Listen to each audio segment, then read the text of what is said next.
It's been over a month since the release of Throne of Liberty, and I've spent almost 500 hours playing it.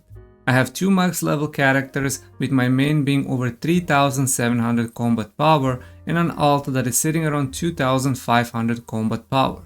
I have experienced everything that Throne of Liberty has to offer content wise, both PvP and PvE. So here is everything I currently dislike about the game. Note, this video is not meant to be negative towards the game, but rather a feedback type of video for the developers to fix these issues, and also a video to add on top of the Lazy Peons feedback video. I absolutely love the game and I want it to succeed, so hopefully developers take note of all the feedback and we get to see improvements in the short and long term. Let's start first with the biggest issues. The current number one issue are Zergs and Mega Alliances controlling the server without any competition. From the Lazy Peons video, the issues is very problematic in NA, but on EU it isn't anything better. On EU you have two situations: either a server is completely dominated by a Mega Alliance of 4+ guilds, because these guilds somehow managed to find a way to bypass the 4 guild alliance system, or you have a situation like it's on my server, where my guild has had no competition for 2 weeks, where we only have 2 guilds as an ally, as we refuse to participate in creating Mega Zergs and Mega Alliances. To fix this, developers need to rework the alliance system or completely get rid of it, and find different ways for guilds to make alliances that don't break the game. Server mergers also need to start happening as soon as possible, where the issue of Mega Zerging without competition will be fixed in a way where 2 Mega Alliances will get to fight one another. And as history has shown from the Korea, these Mega Alliances often fall apart when they start losing into several smaller alliances, which then creates a healthy mix of open world PvP and GVG on the server between multiple alliances without Mega Zerging. Server merges will also help with repopulating dead servers with more casual players, which will allow them to enjoy the game more with more populated events and bosses. Next thing is the issues I have with players complaining about Eclipse being toxic and guilds gatekeeping peace bosses from PvE players. Your constant complaining has finally yielded results, and Amazon was forced to make changes to appease the crying masses. Eclipse is a PvP mechanic designed exactly for what guilds have been using it for: gatekeeping the rest of the server so they can get all the loot. It's a PvP game that uses a PvP mechanic, and somehow you manage to turn it into a PvE. You simply don't understand how much time and effort it takes for these players to be rank 1 on kill rankings, and you are simply taking away the one thing they grind for. The Eclipse existed on Korea since day one, for almost a year, and nobody there ever complained about it for being gate kept.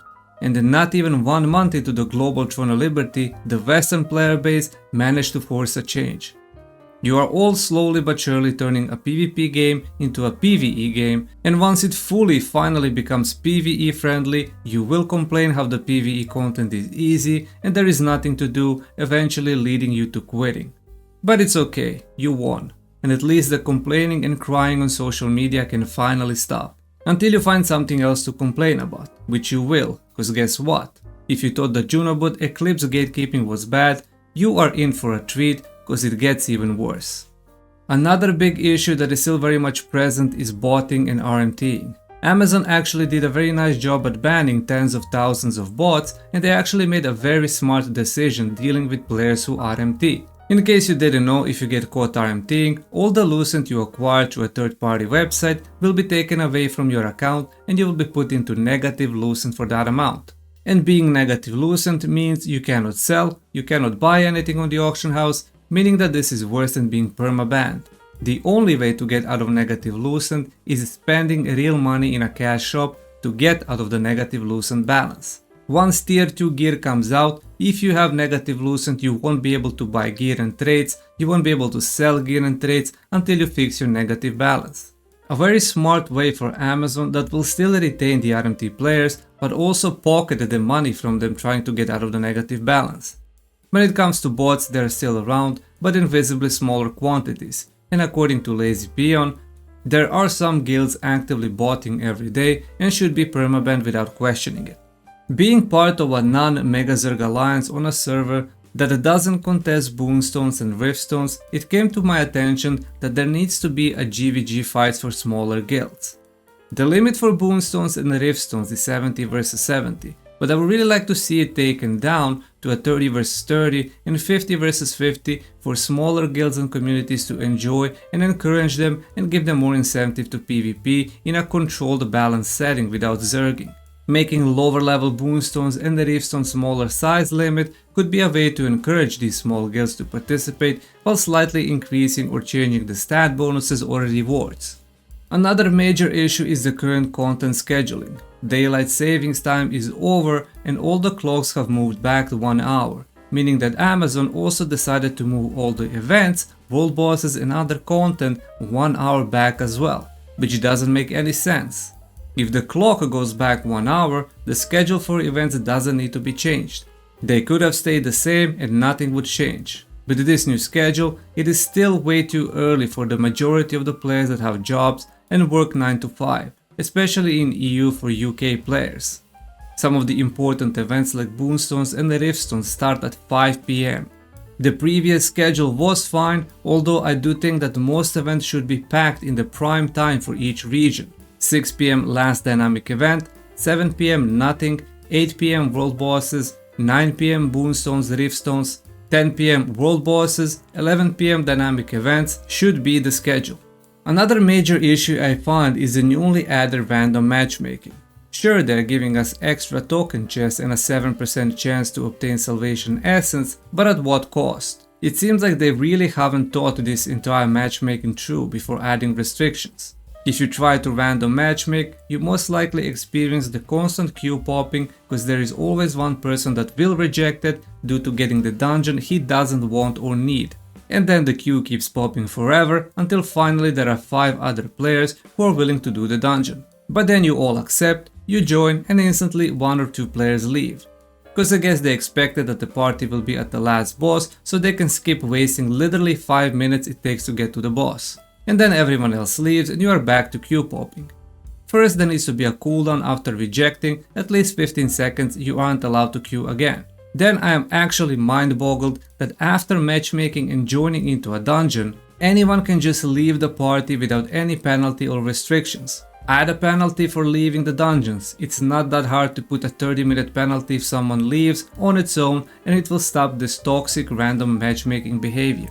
Another major issue I noticed that not many people talk about is the slowly degrading FPS optimizations and performance.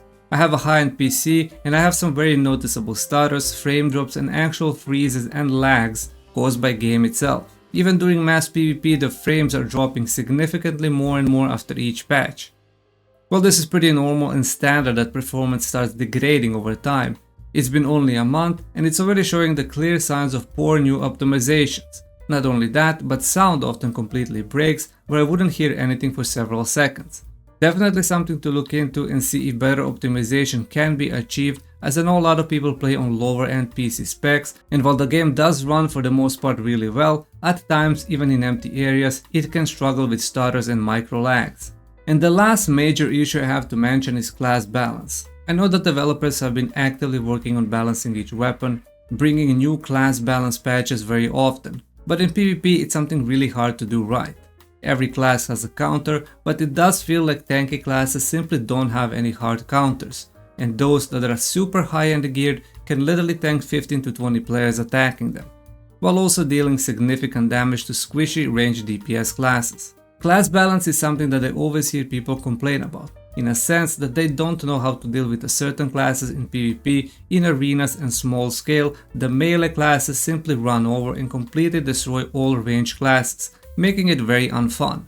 There isn't much that can be done in terms of class balance department other than instead of nerfing one class at a time that becomes too strong, should rather buff other classes to the same strength and then collectively nerf every single class at the same time. Once you're able to achieve that every build is equally strong. The way it currently is, nerfing a class indirectly buffs other classes and vice versa, which leads to a never-ending circle of a broken class balance. Now on to the small issues and bugs. Here I'm going to refer to some of the issues the lazy peon mentioned. Creating raid groups in a mass open world PvP is a must. Having 70 vs 70 GVG fights and an inability to see those 70 players in one big raid group is a big handicap. It would also help healers to actually target friendly targets outside their party and not having to rely on astral vision. Dying in PvP will put a death stack that should be cleansed at the Einar Priest before going back in, but that priest should also fully heal your HP and mana. Death timers need to be longer. During mass PvP world bosses, very often everyone just simply zombie waves in the fight and keeps reinforcing forever. With added increased death timers, a winning guild could stabilize, while the losing guild would be forced to regroup outside for another push. When entering a PvP combat zone, you need to wait 5 seconds before you can attack someone. And every time to enter the PvP combat, you always need to attack beforehand.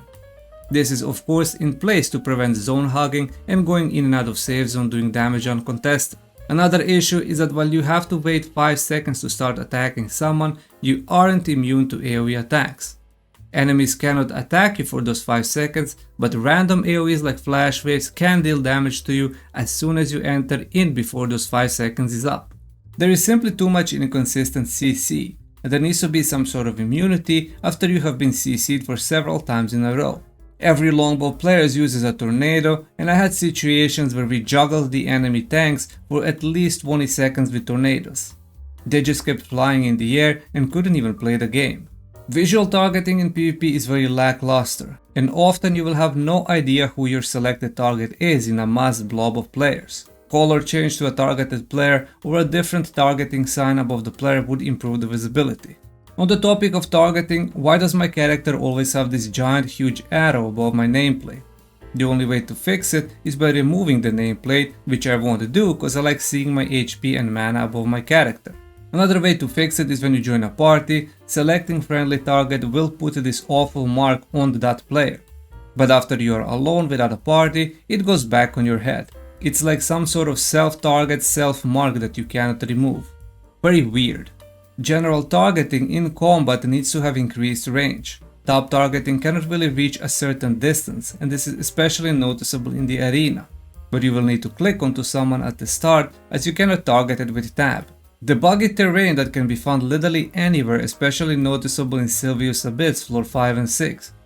You simply bug out, get stuck, or it cancels your morph at a very small and minor terrain adjustments. This buggy terrain can be found literally anywhere in the world. Auto translation in chat often either doesn't work or turns itself off. Also, the chat filter censorship is really bad, where certain words will get fully or partially censored without them being bad words. For example, the word assassin will be partially censored because it has ass in it. The red dot mark on Battle Pass constantly being there while there is nothing new to unmark is very annoying. Especially since when you sell something on Auction House, it often doesn't show the red dot mark on Auction House until you actually get in and click on the Sell tab to see your item being sold. The wrong tooltip explaining that when you convert a trait on a new gear drop, it becomes untradeable doesn't mean you cannot sell it. It is only applied to great success gear drops, where you cannot reroll traits to get a better value. But you can still convert traits, get a higher value trait, and then extract the gear and sell more valued extract. This tooltip needs to be rewritten for a better understanding for new players. Since I play Longbow Dagger, the next few issues will be focused on that. But I assume other weapons and classes also have very similar issues. Some of the tooltips on the skills across all weapons are either misleading or don't explain the skill very well.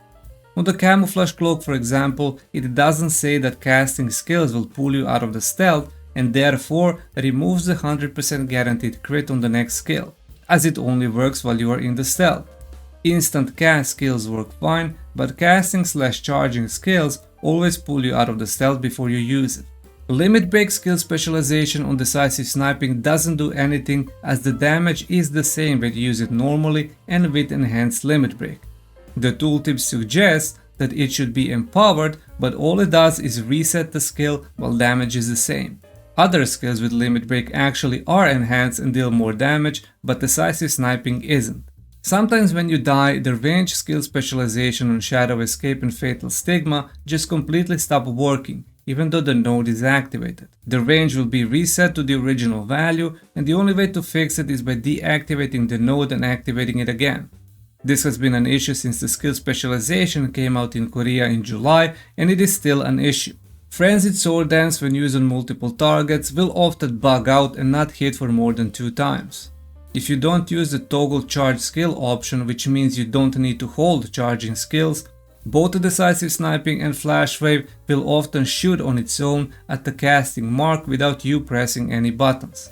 Decisive Bombardment, Flash Wave, and any directional skills are also affected by terrain. For example, if you aim a Flash Wave in front, but a tree or a hill comes into your view, it will shoot it backwards. These directional skills also do not deal damage if you're on a higher ground, and you cannot shoot them downwards or upwards despite being able to aim them up or down. Phantom Smokescreen visibility is non-existent for both yourself when your allies use it or when the enemy uses it. You literally cannot see it, and oftentimes it's bugged and doesn't even block projectiles properly. When using Decisive Sniping on a mob or enemy in PvP, if the target dies or moves out of the range, it cancels your cast and oftentimes it bugs out. Even if you press tab to switch targets mid-casting, it will still cancel. The only way is if you point and click on a new target when casting, then it doesn't cancel the cast. Add more skill presets. Like, come on, I have like 7 different skill bids I like to change depending on content and situation, but I can only keep 3. It's ridiculous already. If you noticed issues with your weapons and classes, write them in the comments, as I'm not familiar with other classes and skills, as well as other issues I might have missed. But other than that, I can't really think of anything else to add. I love Throne of Liberty, and hopefully developers take note of this feedback and actually start implementing some small and big changes for the longevity of the game.